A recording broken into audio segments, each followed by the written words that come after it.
কেন আসুনি সেদিন?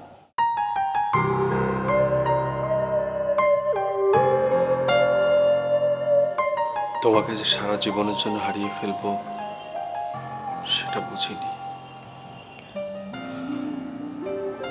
সময়ের সাথে সাথে আমিও বুঝতে পেরেছিলাম আমি তোমাকে হারিয়ে ফেলেছি। কত অপেক্ষা, কত চোখের জল, অপেক্ষা ছিলাম তোমার একটা চিঠির। ভেবেছিলাম হয়তোবা তুমি কোনোদিনও সামনে এসে দাঁড়িয়ে বলবে, রূপা আমি চলে এসেছি তোমার কাছে।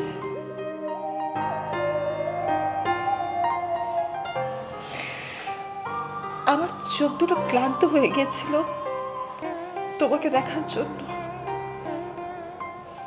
তারপর কত মানুষ দেখেছি, কিন্তু তোমাকে দেখিনি। আমার চোখ দুটো ক্লান্ত হয়ে গিয়েছিল তোমার মুখটা দেখার জন্য।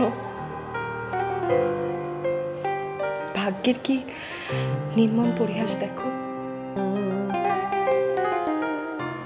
আজ হঠাৎ 10 বছর পর তোমার সাথে দেখা হলো। কিন্তু আজ আমার চোখ আর ক্লান্ত না। আচ্ছা, তোমার চোখ কি এখন ক্লান্ত? হৃদয়টা ক্লান্ত, চোখ নেই।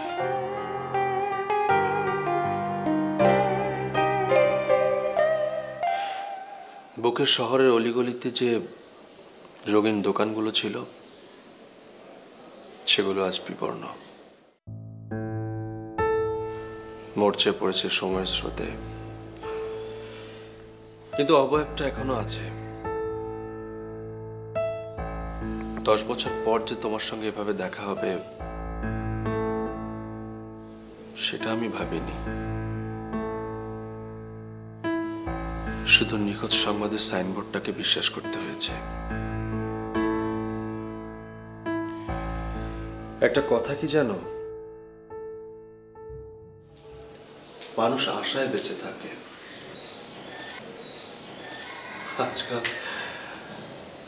আজকাল আমি আশাহীন মন নিয়ে বেঁচে আছি।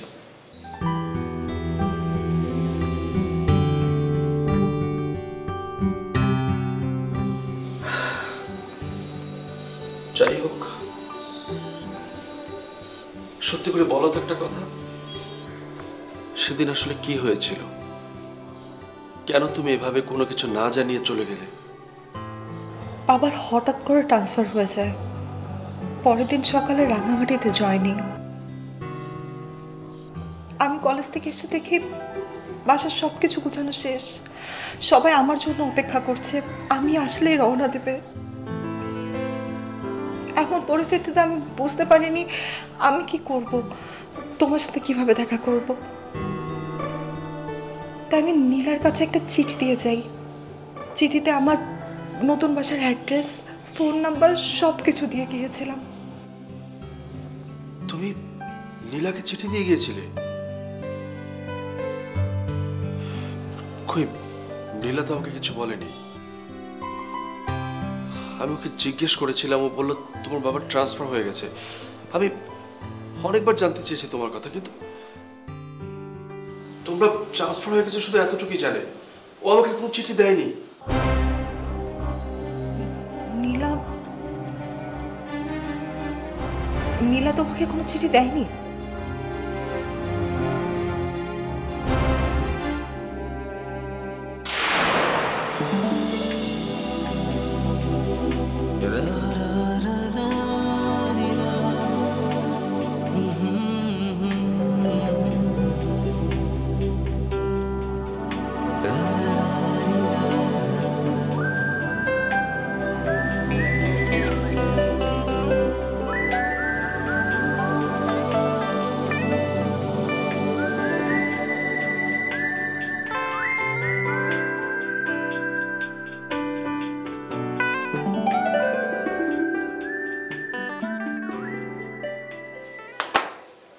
কি শেষ?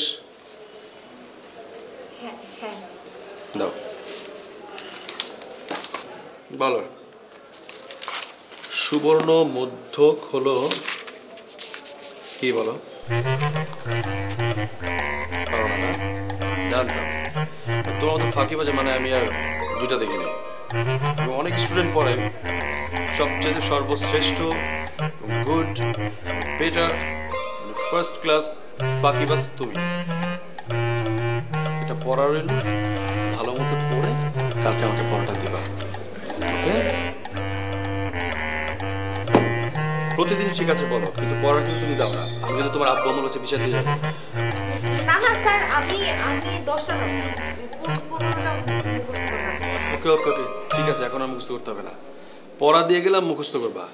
কালকে আমি অবশ্যই পড়াটা চাই, তা নাহলে তোমার আব্বু আমার কাছে বিচার দিব যে আমি আর তোমাকে পড়াবো না। বাস। আপনি আমাকে না পড়াবেন তো ফেল করবো।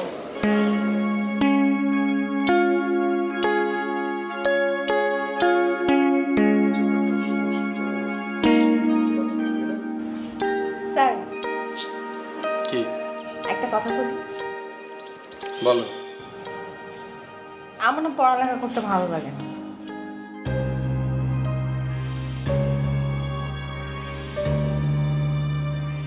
পড়ালেখা করতে ভালো লাগে না, কি করবা তাহলে?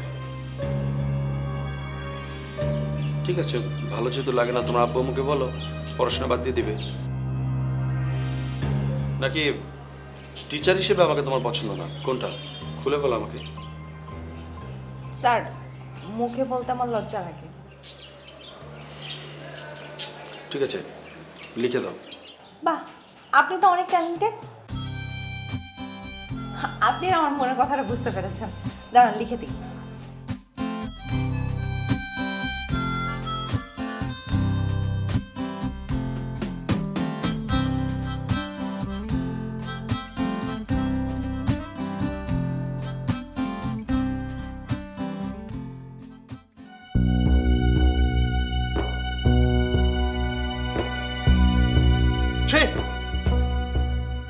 এসব কি? হ্যাঁ, বলে স্যারকে তুমি আই লাভ ইউ লেখো। What is this? কেন স্যারকে আই লাভ ইউ লেখা যায় না? আচ্ছা, আপনাকে পছন্দ করা মানে স্যার পছন্দ করা কি কোনো অপরাধ? মানে তোর সাহসের প্রশংসা করতে হয় আসলে। সাহসের প্রশংসা করা লাগবে না। আপনি আমার চেহারার প্রশংসা করেন, আমি দেখতে কেমন? আচ্ছা আচ্ছা, প্রশংসা করতে হবে। ওকে, তাহলে তোমার হাত দিয়ে শুরু করি, তারপর না হয় চেহারা প্রশংসা করবো। কি বল? আপনি আমার হাত ধরবেন?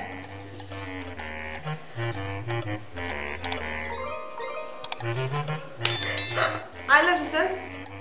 I love you. I love you. I love you. I love you. কেন মারেন? I love you sir.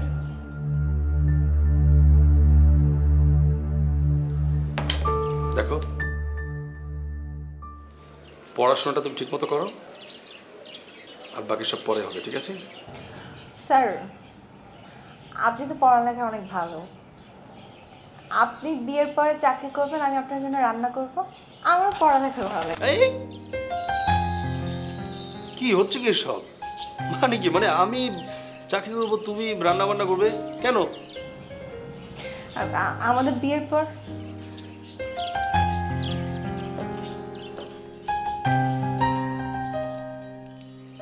তারপর আর আর কি কি প্ল্যান করেছো শুনি?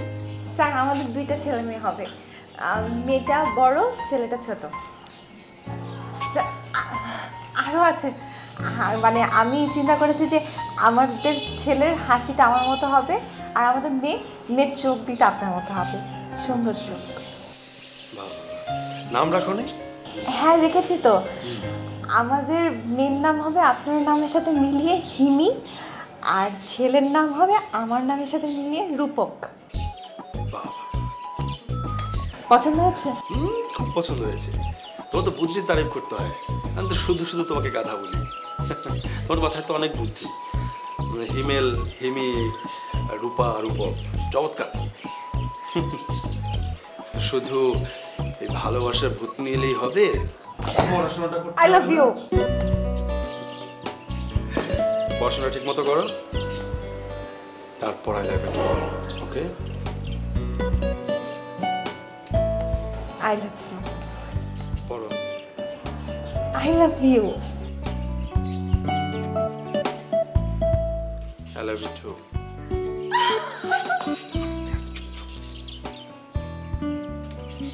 এখন কেন লজ্জা পাচ্ছ?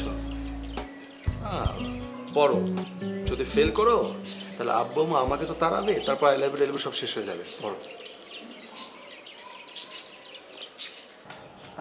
আপনার হাসিটা অনেক সুন্দর।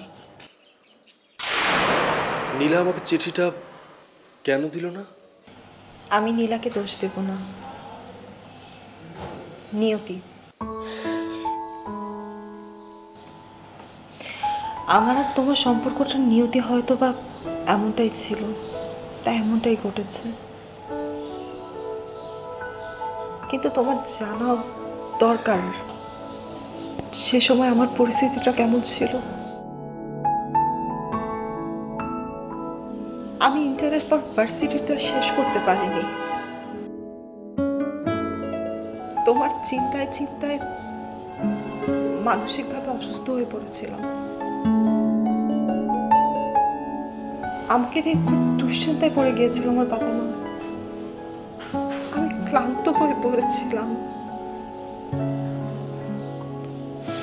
তোমাকে ছাড়া কোনো কিছুতে মন বসতো না। নিজের সাথে যুদ্ধ করে আর পারিনি।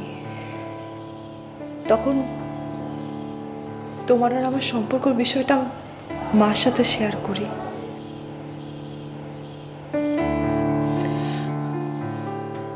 মাকে আমি বলি যে তোমাকে যেন খুঁজে এনে দেয়। তারা অনেক চেষ্টা করেছে তোমাকে খোঁজার। আমি যেন প্রতিদিন মায়ের কাছে জিজ্ঞেস করতাম তোমাকে খুঁজে পেয়েছি কিনা।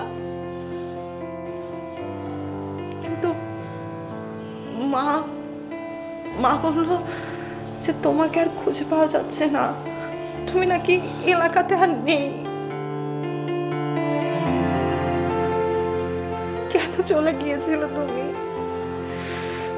কোথায় গিয়েছিলে?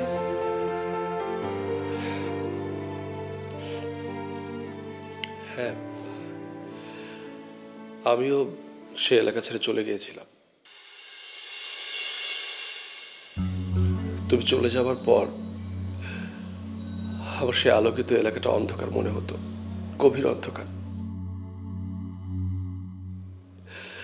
বিশ্বাস করো, তোমার সঙ্গে কাটানোর সময়গুলো, যে জায়গাগুলো ছিল, সেখানে গেলে আমি নিজেকে ধরে রাখতে পারতাম না। তোমার স্মৃতিগুলো আমাকে তাড়াতো, আমাকে প্রতিনিয়ত তাড়া করে বেড়াতো তোমার স্মৃতি। তারপর তুমি তো জানো আমি টিউশনি করে চলতাম। ধীরে ধীরে সমস্ত টিউশনিগুলো আমাকে ছেড়ে দিতে হলো। মেসের ভাড়া, খাওয়ার খরচ, নিচের চলার খরচ সবকিছু বহন করতে আমার খুব কষ্ট হয়ে যাচ্ছিল।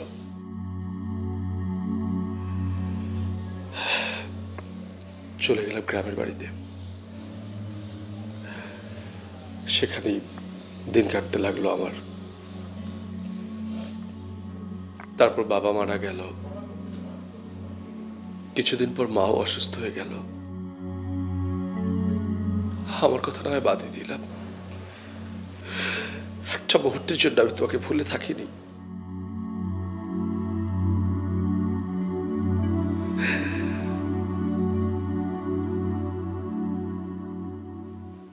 আমার সেই সময়টা যে কেমন গেছে সেটাও তোমার জানা জরুরি।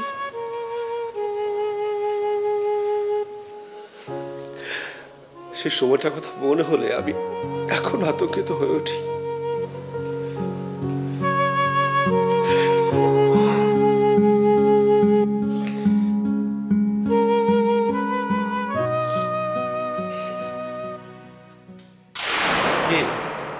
আদব কাদা ভুলে গেছো সব একদিনই? I love you. I love you. সালাম দেয়া কি ভুলে গেছো? ও I love you. I love you too. চলো পড়া শুরু করি। আজকে আপনি না, আজকে আমি আপনাকে পড়াবো। ওরে বাবা, তাই নাকি? হ্যাঁ। মানে আজকে আমি ছাত্র আর তুমি টিচার? ওকে। বইয়ের নাম প্রেম, বিষয়ের নাম প্রেমিক প্রেমিকা, পৃষ্ঠা নাম প্রেমিকার বউ। বাহ, তারপর? তারপর শুনেন, এই যে আমি আপনাকে আপনি করে বলি, তো আপনি আমাকে বলবেন যে আপনি করে বলবা না, তুমি করে বলবা। ঠিক আছে? আমি আপনি করে বলতে যাবো, আপনি আমাকে বলবেন আপনি না, বলো তুমি। ঠিক আছে? ঠিক আছে। শোনেন, আপনি না, তুমি করে বলো। বাস। হ্যাঁ, এখন থেকে আমি সব কথা তুমি করে বলবো। শুনো, প্রতিদিন আমার জন্য একটা করে চিঠি লিখে নিয়ে আসবা, আর আমি তোমাকে সেই চিঠির উত্তর দিব। চিঠি কি আমি লিখবো না অন্য কাউকে দিয়ে লিখাবো? এই যে চিটিং করলে কিন্তু চলবে না, আমি তোমার লেখা চিনি। আচ্ছা, যদি পড়া না পারি শাস্তি কি হবে? শাস্তি হবে পরের দিন 2টা করে চিঠি, তার সাথে একটা লাল গোলাপ। বাহ, দুই দিক থেকে তো তোমারই লাভ, আমার কি? উত্তরে অনেক বড় একটা চিঠি বাবা। মাঝে মাঝে আমি রান্না করতে পারি, রান্না করে খাওয়াবো। মরিচ বেশি? আমি জানি তুমি ঝাল খেতে পারো না, তাই বলে চিনি দিব না। আচ্ছা, তা আর কি করতে হবে আমাকে? আর প্রতিদিন এসে জিজ্ঞেস করতে হবে, রূপা তুমি খেয়েছো, ঠিক মতো ঘুম হয়েছে? বাহ, তোমাকে তো আজকে খুব সুন্দর লাগছে। সত্যি তোমার কাছে খুব সুন্দর লাগছে। সত্যি? সত্যি। তোমাকে এই রঙের শার্টে খুব ভালো লাগে। আমি ঈদের সময় এবার না, সেট কেন বলে দেই সবকিছু সারপ্রাইজ। আর শুনো, তুমি রাত্রেবেলা আমাকে নিয়ে স্বপ্ন দেখবা।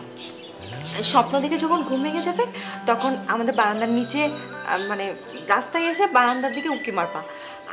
আমিও যদি তখন স্বপ্ন দেখি, তাহলে স্বপ্ন ভেঙে উঠে আমি বারান্দায় যাবো, তখন আমাদের দেখা হবে। বাস? হ্যাঁ। মানে দেখা করে তারপর চলে যাবো? হ্যাঁ। এত রাতে আসবো, দেখা করে চলে যাবো? হ্যাঁ। টিচার হিসেবে তুমি একদমই ভালো না। কেন? এত রাতে আসবো, তুমি চুপি চুপি নিচে নামবা, বারান্দায় দাঁড়াবা, আমিও হেঁটে আসবো, এসে আস্তেই করে এসে তোমার হাতটা ধরবো। আম্মু দেখে ফেলবে, আব্বু দেখে ফেলবে, সুমন চলে আসবে। দেখবে না, কারণ তোমার পড়ার ঘরে কেউ এখনো পর্যন্ত আসেনি, আর আসবে। এসে পড়বে। তুমি তো টিচার হিসেবে একদম বাজে। না, ফেল। প্রেম কিভাবে করতে হয় সেটা আমি তোমাকে শেখাচ্ছি। ভালোবাসা মানে হচ্ছে মিস করা। আমার অবর্তমানে প্রতিটা মুহূর্তে আমাকে মিস করতে হবে, বিশ্বাস করতে হবে, ভরসা রাখতে হবে, ভালোবাসতে হবে। তুমি আমার জীবন, আমি তোমার জীবন। তারপর মনে করো যে হ্যাঁ এইরকম সুযোগ বুঝিয়ে পাশ করে পাশে বসে পড়তে হবে। তারপর হাত ধরতে হবে। ওকে দেখে ফেলবে। দেখো, কে দেখবে?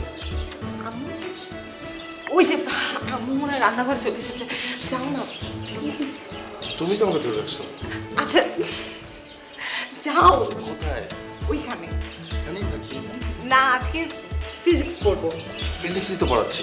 না, এটা কেমিস্ট্রি চলছে। সেটাও তুমি পড়তে চেয়েছিলে? না, শেষ পড়া। শেষ? হ্যাঁ, ফিজিক্স প্রেমের ক্লাস শেষ? শেষ। শেষ? যাও। কি হচ্ছে কি এসব? হ্যাঁ, পড়াশোনা বাদ দিয়ে পড়ো। তারপর 1.5 বছর কেটে গেল, পড়াশোনা বন্ধ হয়ে গেল আমার। বাবা মারা যাওয়ার পর পুরো সংসারের দায়িত্ব পড়লো আমার উপর। দিন দিন মাও অসুস্থ হতে লাগলো। ঢাকায় এনে মায়ের চিকিৎসা করানোটা জরুরি হয়ে পড়লো। কিন্তু কি করব, ঢাকায় এনে চিকিৎসা করা তো অনেক খরচ, সে সামর্থ্য আমার ছিল না। হতাশা দিন দিন বাড়তেই লাগলো। হঠাৎ একদিন নীলার চিঠি আসলো। নীলা আমাকে ঢাকায় ফিরে যেতে বলল। কিন্তু মাকে ছাড়া আমি ঢাকায় ফিরে যেতে চাই না, এটা আমি নীলাকে জানালাম। নীলা বলল যে আমি যেন আমার মাকে নিয়ে নীলাদের বাড়িতে উঠি। একবার ভেবেছিলাম যে যাব না, তারপর আবার মায়ের কথা চিন্তা করে যেতে বাধ্য হলাম। উঠলাম নীলার বাড়িতে অসুস্থ মাকে নিয়ে। তারপর নীলা আমাকে কিছু টিউশন ঠিক করে দিল। নীলার বাড়িতে রেখে মাকে চিকিৎসা করাতাম আর টিউশনই করতাম। এভাবে আমার সময় যাচ্ছিল। এর মধ্যে থেকেও আমি তোমাকে খুঁজতে ভুলে যাইনি। তোমাকে আমি খুঁজেছি শহরের অলিতে গলিতে, আনাচে কানাচে। তারপর আর কি, যেখান থেকে তুমি আমাকে ছেড়ে চলে গিয়েছিলে সেখানে যখন আবার ফিরে এলাম, এত সহজে কি তোমায় ভোলা যায়? তোমার সাথে কাটানো সেই জায়গাগুলো আমাকে ভুলতে দেয়নি। মাঝে মাঝে সেই জায়গাগুলোতে আমি হাঁটতে বেড়াতাম আর তোমাকে খুঁজতাম। বিশ্বাস করো, একটা মুহূর্তের জন্য আমি তোমাকে ভুলিনি। নীলাকে আমি প্রায় জিজ্ঞেস করতাম তোমার সঙ্গে কথা হয় কিনা বা কোনো খোঁজ জানে কিনা, কিন্তু না, তুমি আসলে আমার সঙ্গে সঙ্গে এখানে থাকার সবাইকে ভুলে গেছো, সেই সাথে সমস্ত স্মৃতিও। এরপর নীলা আমার মাকে সেবা শুশ্রূষা করতে থাকে। নীলা আমার মায়ের কাছে ভীষণ প্রিয় হয়ে ওঠে। এরপর তোমার প্রতি আমার অভিযোগ বাড়তে থাকলো। তোমার প্রতি একটা সময় আমার ঘৃণা জন্মালো, প্রচন্ড ঘৃণা। সিদ্ধান্ত নিলাম তোমার দেয়া গিফট, ডায়েরি, চিঠি, এমনকি তোমার ছবি সব আমি আগুনে পুড়িয়ে ফেলবো। তোমার সমস্ত স্মৃতি আমি শেষ করে দেব। যে আমাকে ভুলে থাকতে চায় আমিও তাকে ভুলে যেতে চাইলাম, কিন্তু পারিনি। একটা মুহূর্তের জন্য পারিনি। তুমিও কি সে সময়টা আমাকে ভুলে যাওনি? না, আমি ভুলিনি তোমাকে। আমার চারপাশের মানুষ তোমাকে ভুলতে বাধ্য করেছে।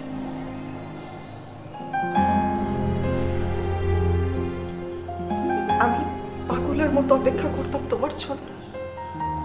আমার পরিস্থিতি আমার বাবা মার মেনে নিতে পারেনি। তারা প্রায় আমাকে বোঝানোর চেষ্টা করতো যেন আমি তোমাকে ভুলে যাই। একদিন মা এসে বলল, দেখ, আমরা তো কম চেষ্টা করিনি, তোর কথা মতো ছেলেটাকে খোঁজা ট্রাই করলাম। এমনকি নীলার কাছ থেকে কোনো উত্তরও আসেনি। আর নীলা যে তোমাকে চিঠিটা দিয়েছে, তুমি তো চিঠিরও কোনো উত্তর দাওনি। মা বলল যে তুমি আমাকে ভালোবাসো না, ভুলে গেছো তুমি আমাকে। তাহলে আমি কেন পাগলের মতো তোমার অপেক্ষায় থাকবো? আমার বাবার কলিগেরা, আত্মীয় স্বজনেরা, সমাজের মানুষ সবাই নানান প্রশ্ন করতো বাবা মার কাছে, কেন আমি পড়ালেখা মাঝ পথে বন্ধ করে ঘরে বসে আছি। একদিন বাবা মা দুজনে এসে আমার কাছে অসহায়ের মতো জানতে চাইলো তারা কি উত্তর দিবে সমাজের কাছে। তারপর আমাকে বোঝানোর চেষ্টা করলো আমি যেন অতীত ভুলে বাস্তবতাটাকে মেনে নিই। তুমি কি করলে?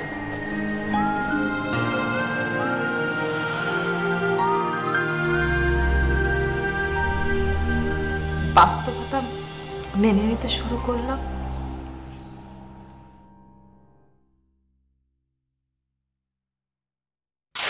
কত আগে টাকা দিছিলাম তাই না? হ্যাঁ স্যার, অনেক শেষ হয়ে টাকা গেছে। দিছি, অনেক টাকা দিছি না? নাই, শেষ হয়ে গেছে। ঠিক আছে, খাওয়ার জন্য টাকা দিব, কিন্তু এবার কিন্তু কম দিব। তাহলে স্যার আপনার সিডি অর্ধেক যাইব। মানে কি, কেন? ওই সময়ে মনে করেন টাকা দিয়েছিলেন, কিন্তু সিডিটা দিতে অনেক কষ্ট হয়েছে স্যার। এবার টাকা বাড়ায় না দিলে সিডি যাইব না স্যার। কত দিব? ডাবল দিবেন। ডাবল মানে 20 টাকা? হ্যাঁ, বেশি হয়ে যায় না? কমই হয়ে যায়। আচ্ছা ঠিক আছে, তোমাকে এখন 10 টাকা দিই, হ্যাঁ, পরে আবার 10 টাকা দেবো। হ্যাঁ ঠিক আছে, আপনি 2 পেজ সিডি লেন না? হ্যাঁ। আজকে 1 পেজ দিন, পরের দিন 10 টাকা দেওয়ার পর আরেক পেজ দিন। হ্যাঁ, এটা হয় নাকি? আমারও তো হয় না। মানে আজকে অবশ্য নাই, তোমাকে আজকে 10 টাকা দিই, আরেকদিন 10 টাকা দিই। আমার ডাইন হাত ব্যথা, আমি বাম হাত দিয়ে দিব। কালকে ডাইন হাত ঠিক হওয়ার পর ডাইন হাত দিয়ে দিব। আর যদি 4 পাতা চিঠি লিখি তখন? তাও ওর দিকে দিব, ফুল দিব না। ঠিক আছে, বুঝছি। এই নো চিঠি। টাকাটা এই যেন 20 টাকা। চিঠিটা কিন্তু খুব সাবধানে দিবা, কেউ যেন দেখতে না পারে, ঠিক আছে? হ্যাঁ স্যার, এই কারণে আপনার আমার অনেক পছন্দ স্যার। কি? আপনার আমি অনেক পছন্দ করি আপুর মতো। এই সুমন কেন আসে না? আপু চলে আসবে। এই উকি দাস কেন ভিতরে আয়। আপা টাকা দে। টাকা দেন মানে? সকালবেলা না 5 টাকা দিলাম? 20 টাকা দে, 20 টাকা লাগবে। 20 টাকা কি মগের মূল্য? আমার কাছে 20 টাকা আছে নাকি? নাই 20 টাকা। ঠিক আছে, আমি তাহলে 1 লাখ টাকা চিড়া করে নিই। এই শোন ভাই, না ভালো ভাই, ভাই 20 টাকা রেখো, আমার 15 টাকা বানানো যায় না রে। না কোনো সমস্যা নেই, আমি চিড়িটা তাহলে অর্ধেক করে দিব না। ভাই তোর জন্য 20 টাকা রাখছি আমি, দে বইয়ের ভাজে রাখছি। দে। টিফিন না খেয়ে টাকা রাখছি ভাই। আগে টাকা দে, টাকা দে। আগে চিঠি দে। আগে টাকা দে। এক হাতে চিঠি, এক হাতে টাকা। চিঠি দে। দে। আপা, হ্যাঁ এই টাকা নিতেছ না, আমার টাকা আরো বাড়াই দিস। কেন? এই 2 পেজের জন্য 20 টাকা? এই 2 পেজ মানে তুই চিঠি পড়ে রাখছস? আরে না, আমি কোনা দেখছি, কোনা দেখে বলছি। কোনা দেখলাম না, কোনা দেখে বুঝলাম যে না, এই 2 পেজে 20 টাকা দেয়, সেটা কম হয়ে যায়। 2 পেজে 40 টাকা দিবি। 2 পেজে 40 টাকা দেয় না? তোর মতো পিওন আর লাগবে না আমার। ঠিক আছে, ঠিক আছে, তোর ভালোবাসা খেতে হবে। আইছে 2 পাতা চিঠির জন্য 20 টাকা, মানে 40 টাকা চাইতে।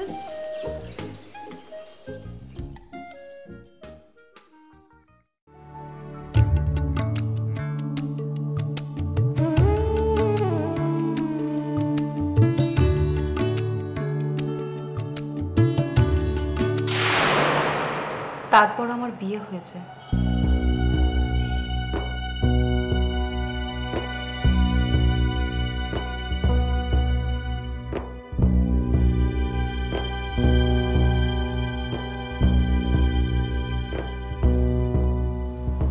বাবা হঠাৎ করে একদিন স্ট্রোক করে। আজকে নিশ্চয়ই তোমার মনে প্রশ্ন হতে পারে, আমি কেন বিয়ে করেছি। এই প্রশ্নটা করা এখন আমার জন্য অন্যায়। যে ছেলেটা তোমার দায়িত্ব নিতে পারেনি, এত বছর তোমাকে খুঁজে বের করতে পারেনি, তোমার শহরে একটা বারের জন্য যেতে পারেনি, সেই ছেলের মুখে এমন প্রশ্ন মানায় না।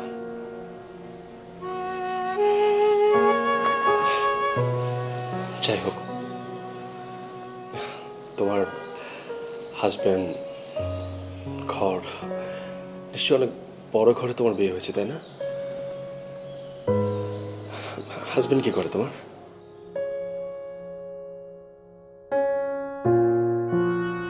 অনেক বড় ঘরে বিয়ে হয়েছে আমার। আমার হাজবেন্ড বিজনেস করে। ঢাকায় থাকো তোমরা? না, কানাডাতে সেটেল হয়েছে। আমার শ্বশুর মারা গিয়েছেন, তাই 10 দিনের জন্য বাংলাদেশে এসেছি। জানো, আসার সময় আমি বারবার চিন্তা করেছি যেন আমার কোনো পরিচিত মানুষের সাথে দেখা না হয়। কিন্তু ভাগ্যের নির্মম পরিহাস, 10 বছর পর তোমার সাথে দেখা হয়ে গেল। পৃথিবীটা আসলে অদ্ভুত। আমি যা চাই তা পাই না, আবার আমি যা চাই না তাই পাই।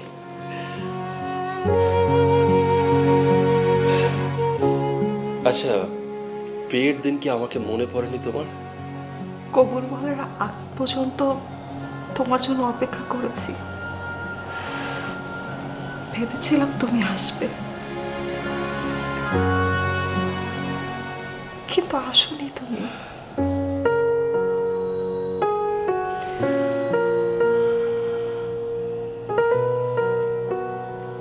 হঠাৎ বাবা একদিন স্ট্রোক করে প্যারালাইজড হয়ে বিছানায় পড়েছেন। বাবা এখনো প্যারালাইজড। বাবা ছাড়া আমাদের সংসারে আর কোনো ইনকাম সোর্স ছিল না। মা, ছোট ভাই, অসুস্থ বাবা, সবকিছু একেবারে ঘিরে ধরেছিল আমাকে। আমি কিভাবে তাদের সংসারের উপর বোঝা হয়ে থাকি। তখনই আমার জন্য বিয়ের প্রস্তাব আসে। ছেলের অনেক টাকা পয়সা, দেশের বাইরে সেটেল, বিয়ে করে আমাকে নিয়ে যাবে। আত্মীয় স্বজন, মামা, চাচা, ফুপু সবার চাপে পড়ে বাধ্য হয়ে বিয়েটা করতে হয়েছে আমাকে।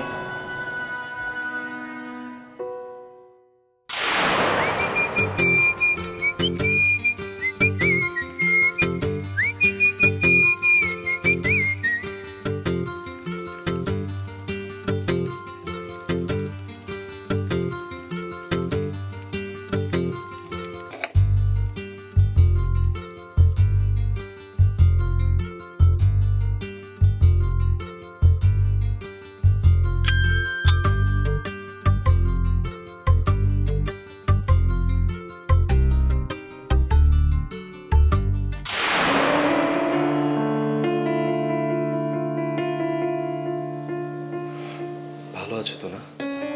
আমার ভালো থাকাটা তো কখনোই আমার ভেতর সীমাবদ্ধ ছিল না। আমাদের সমাজের একটা মেয়ের ভালো থাকা, ভালো লাগা, এগুলো তো তার সিদ্ধান্তের উপর ডিপেন্ড করে না। তার আশেপাশের মানুষ, সমাজ, পরিবার, তারা তাদের চিন্তা ভাবনা, তাদের সিদ্ধান্ত সেই মেয়েটার উপর চাপিয়ে দেয়। বুঝে নিও আমি কেমন আছি, তুমি কেমন আছো।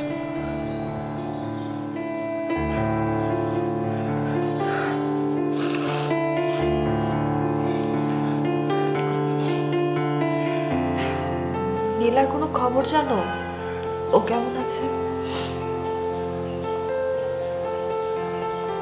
নীলা আমার স্ত্রী।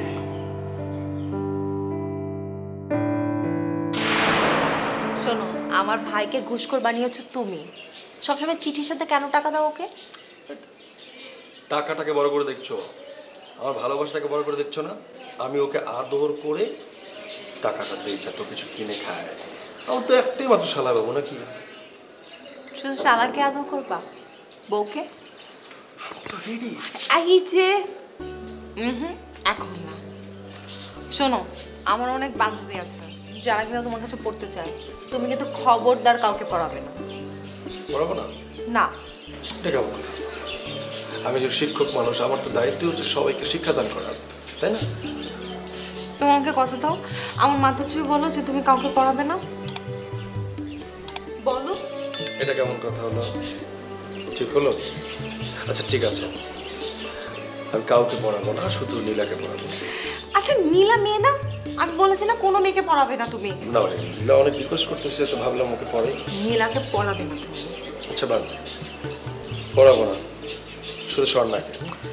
এই যে স্বর্ণাও তো মেয়ে, স্বর্ণাকেও পড়াবে না তুমি, তুমি শুধু ছেলেদের পড়াবে। ঠিক আছে, আমি কথা দিলাম আমি শুধু ছেলেদেরকে পড়াবো, শুধু একজন ছাত্রীকে পড়াবো, সেটা হচ্ছে তুমি। এই যে ছাত্রী না, আমি তোমার বউ।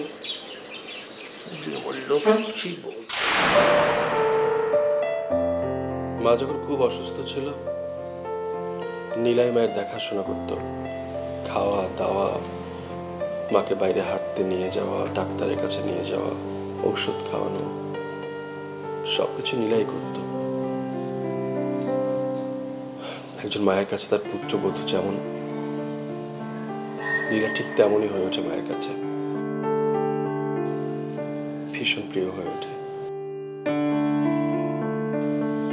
আমি কখনো বাধা দিইনি, ভেবেছি বন্ধু হয়ে হাত বাড়িয়েছে, দোষের কি?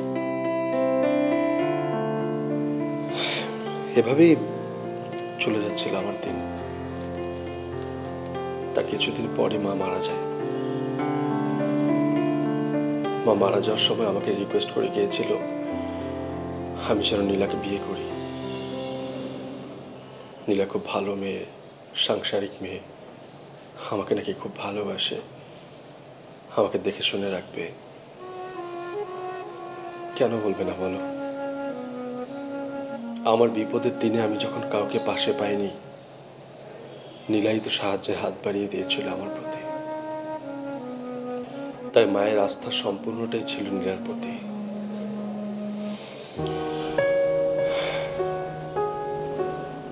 প্রথমে ভেবেছিলাম হয়তো পারবো না, মনে থাকবে একজন, ঘর করবো আরেকজনকে নিয়ে, কিন্তু হেরে গেছি। মায়ের কথা রাখতে গিয়ে নীলাকে আমি বিয়ে করেছি।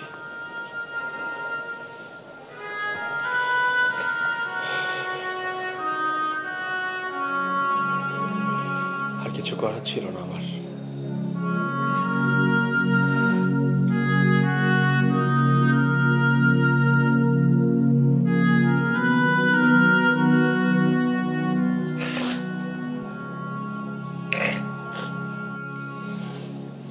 তোমার কি আমাকে কিছু বলার আছে?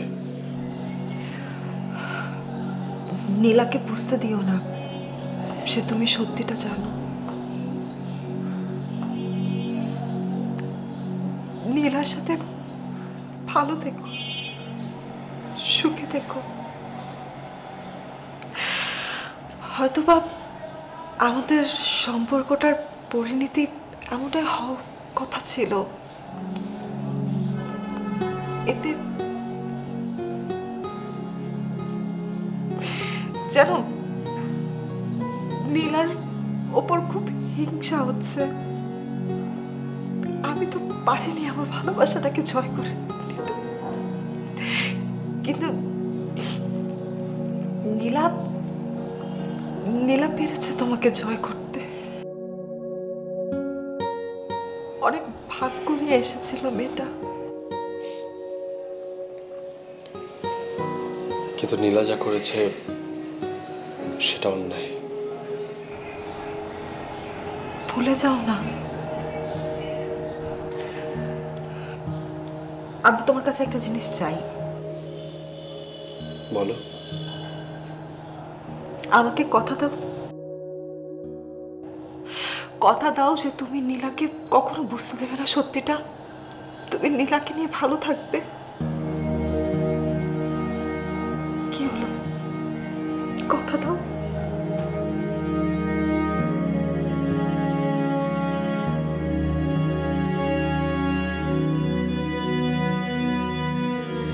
কথা দিলাম।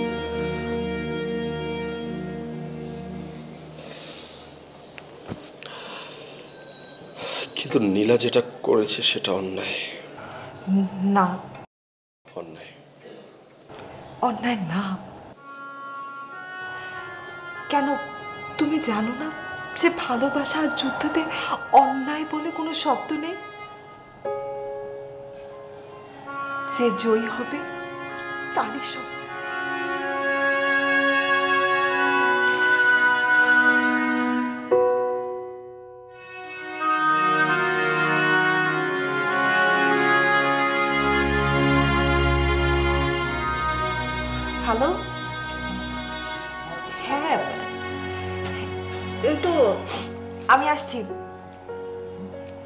হ্যাঁ বেরোচ্ছি, কাছে এসে আমার।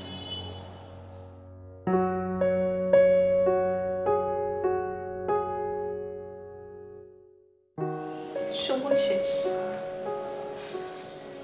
চলে যেতে হবে। যেতে তো হবেই,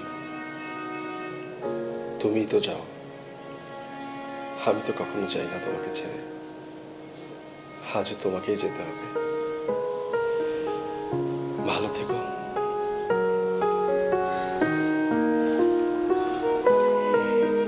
ভালো থেকো।